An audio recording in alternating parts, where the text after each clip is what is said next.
आज हम harder differentiation यानी कि एक्सरसाइज 5C4 का 5 का सेकंड नंबर बना रहे हैं। तो यहाँ पर इसका क्वेश्चन है cot square x to the power y. तो इसको वाई के इक्वल अज्यूम करेंगे तो Y cot 2x upon 1/x और फिर यहाँ पर दोनों टर्म्स में दोनों साइड्स अपन लॉग लेंगे तो taking log both sides taking log करेंगे तो यहाँ पर लॉग y हो जाएगा और ये लॉग कॉट स्क्वायर x की पावर 1/x होगा। अब जब देखो यहाँ पर स्क्वायर है और ये 1/x है तो अपन ये स्क्वायर को बाहर इंटू कर सकते हैं इससे, क्योंकि ब्रैकेट का मतलब दोनों पावर को इंटू होगा। तो यहाँ पर जो हो जाएगा log y is equal to log cot x की पावर 2/x। ठीक है, अब ये 2/x जो है सामने आएगा क्योंकि एक ये फॉर्मूला लगता है लॉग m की पावर n हो तो यहाँ पर n फ्रंट में चले जाता है और लॉग m होता है। इस फॉर्मूले से अपन इसको इस पावर को सामने लाएंगे तो यहाँ पर इस फॉर्मूले से अपन जैसे ही इसको सामने लाएंगे तो यहाँ पर log y is equal to 2/x log cot x ये हुआ। अब यहाँ पर दो फंक्शन क्रिएट हो गए, दो फंक्शन जनरेट हो गए हैं। ये फर्स्ट फंक्शन है और ये सेकंड फंक्शन है। अब अपने को डिफरेंशिएशन करना है तो यहाँ पर लिखेंगे differentiation with respect to x both side. ठीक है, तो डिफरेंशिएशन दोनों साइड करेंगे तो यहाँ पर x के रेस्पेक्ट में y का डिफरेंशिएशन नहीं होता, फिर भी अपन यहाँ पर 1/y करेंगे और dy/dx शेयर रूल लगा देंगे, है ना। ये पेनल्टी के रूप में लगता है क्योंकि x के रेस्पेक्ट में y का डिफरेंशिएशन तो होता नहीं, लेकिन आप अगर यहाँ पर y का डिफरेंशिएशन करना चाहोगे तो आपको चेन रूल के फॉर्म में एक पेनल्टी dy/dx लगानी होगी। उसके बाद आप यहाँ पर दो फंक्शन जनरेट हो गए हैं तो यहाँ पर मल्टीप्लाई का फॉर्मूला लगाओगे तो यहाँ पर फर्स्ट फंक्शन और लॉग इसको t एज्यूम करोगे तो यहाँ पर 1 log x का जैसे 1/x होता है तो वैसे ही log cot x का 1/cot x और उसके बाद फिर जब cot x का अलग से डिफरेंशिएशन करोगे तो यहाँ पर होता है माइनस cosec स्क्वायर x, ये हो गया आपका। उसके बाद आप प्लस देखो first function differentiation of second function plus second function है नहीं, फिर से आपको log cot x लिखना पड़ेगा और डिफरेंशिएशन ऑफ फर्स्ट फंक्शन। तो यहाँ पर जैसे इसका डिफरेंशिएशन करोगे तो 2 बाहर निकल जाएगा और इसका 1/x स्क्वायर होता है, ये आपको पता है। ठीक है, क्योंकि 1/x बचेगा, 2 तो बाहर निकल गया तो यहाँ पर x को जब ऊपर ले जाएंगे तो यहाँ पर x इन्वर्स हो जाएगा और फिर जब उसका डिफरेंशिएशन करेंगे तो ये माइनस 1/x स्क्वायर आएगा। ठीक है, अब अपन यहाँ पर माइनस और ये प्लस, प्लस माइनस का माइनस हो जाएगा, 2 को भी बाहर निकाल देना है। तो यहाँ पर का जो नेक्स्ट स्टेप होगा वो कुछ ऐसा होगा, यहाँ पर देखेंगे 1/y और dy/dx is equal to 2/x 1/cot x। यहाँ पर आप देख सकते हो कि यहाँ पर जो था वो cot 1/cot के अलावा माइनस cosec स्क्वायर था, तो यहाँ पर अपन माइनस को बाहर करेंगे और यहाँ पर भी माइनस 1/x स्क्वायर था, इसको भी अपन माइनस को यहाँ पर प्लस माइनस का माइनस बाहर करेंगे। उसके अलावा cosec स्क्वायर बन जा cosec स्क्वायर आ जाएगा।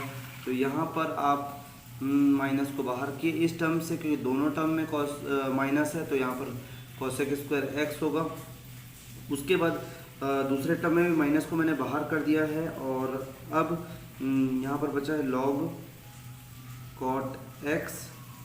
उसके बाद फिर 2 × 1/x स्क्वायर होगा, ये आपको पता चल चुका होगा। देख लीजिए आप यहाँ पर 2 × 1/x स्क्वायर था और ये माइनस में है तो यहाँ पर अब ये माइनस जो है बाहर निकल चुका है यहाँ पर और इसका भी माइनस बाहर है।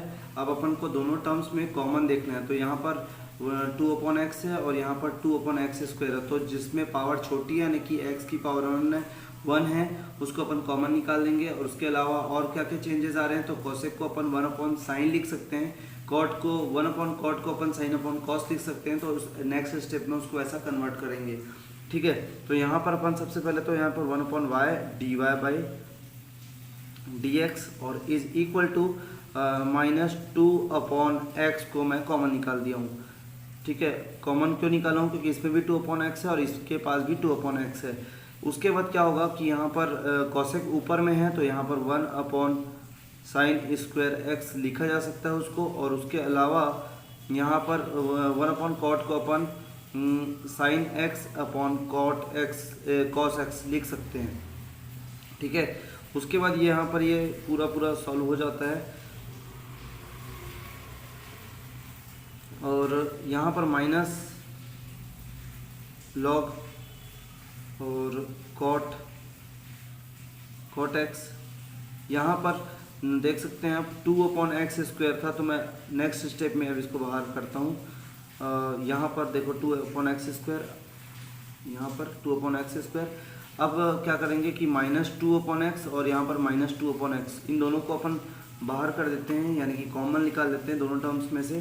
तो यहाँ पर 1/y और dy/dx is equal to minus को बाहर निकाल दिए, 2/x को बाहर निकाल दिए। अब अंदर क्या बचा, तो यहाँ पर अंदर बचा, यहाँ पर एक साइन और साइन को कैंसिल करवा सकते हैं। तो यहाँ पर आप एक साइन और एक साइन को कैंसिल करवा दे सकते हैं। और उसके बाद फिर यहाँ पर 1sin x ये वाला और यहाँ पर एक 1cos x, ठीक है। तो ये एक साइन और एक कॉस बचा। उसके बाद फिर माइनस तो बाहर निकल चुका है तो अंदर क्या बचेगा, प्लस बचेगा। और उसके बाद क्या होगा, log cot x ये, और इसके अलावा 2/2 तो निकल चुका है, यहाँ पर 1/x बस बचेगा। यहाँ तक क्लियर है, क्योंकि यहाँ पर 2/x² था, 2 मैंने पहले ही बाहर कर दिया है यहाँ पर। और अब x एक ठो निकल गया है, एक ठो बचेगा यहाँ पर, एक मतलब पावर जो 1 है वो यहाँ पर रिमेनिंग रहेगी। उसके बाद आगे देखते हैं। अब यहाँ पर आप देख सकते हो sin x into cos x है। अगर मैं यहाँ पर 2 लिया हूँ तो यहाँ पर एक फार्मूला जनरेट होगा 2 sin x cos x का। तो यहाँ पर उस फार्मूले को मैं मेंशन कर देता हूँ कि 2 sin x into cos x का फार्मूला होता है sin 2x। sin 2x ये फार्मूला होता है। तो अगर मेरे को sin 2x का फार्मूला जनरेट करना है, बनाना है, तो यहाँ पर मेरे को 2 से इंटू करना पड़ेगा। तो जब मैं डिनोमिनेटर में 2 से इंटू करूँगा तो मेरे को न्यूमिनेटर में भी 2 से इंटू करना होगा। तो यहाँ पर जब न्यूमिनेटर और डिनोमिनेटर में दोनों साइड इंटू करेंगे तो यहाँ पर 1/y is equal to dy/dx is equal to -2/x। यहाँ पर अपने को 2 इंटू x से मल्टीप्लाई करेंगे, और 2 से तो करेंगे ही करेंगे क्योंकि नीचे एक फार्मूला जनरेट होता है अगर 2 से मल्टीप्लाई करेंगे तो। और x से जो मल्टीप्लाई होगा वो यहाँ पर 2x कर देंगे। इसको क्यों किए ये आपको कारण समझ में आ जाएगा आगे चल के। तो यहाँ पर log cot x ये तो पहले से है ही, यहाँ पर अपॉन में x कर देंगे। अब देखिए यहाँ पर का x और यहाँ पर का x ये कॉमन निकाल सकते हैं अपन, तो इसको कॉमन निकाल देंगे। और 2 से मल्टीप्लाई करने का मतलब तो समझ में आ गया, क्योंकि यहाँ पर ये फार्मूला जनरेट करना था अपने को। तो यहाँ पर dy/dx लिख देंगे यहाँ पर एज इट इज़। और उसके बाद फिर यहाँ पर ये जो y है उसको इस साइड ट्रांसपोज कर देंगे, तो -2y/x। और यहाँ पर दोनों टर्म्स में अपन 1/x को बाहर निकाल लेंगे, तो यहाँ पर 1/x और यहाँ पर भी 1/x है। तो यहाँ पर ऑलरेडी एक x था तो यहाँ पर x² हो जाएगा। और फिर यहाँ पर 2 और यहाँ पर क्या बचेगा, sin 2x, क्योंकि ये फार्मूला में कन्वर्ट हो गया। 2 sin x cos x का फार्मूला होता है sin 2x। तो यहाँ पर 2x x को बस आप बाहर कर दिए हो x को, और 2 sin x cos x का फार्मूला sin 2x होता है, प्लस यहाँ पर ओनली log cot x बाकी रहेगा, क्योंकि अपॉन x इसके साथ बाहर हो चुका है दोनों, तभी तो ये x² हुआ ना। यहाँ पर x था, ये y को अपन ऊपर ले गए हैं। अब ये y की वैल्यू रख देंगे।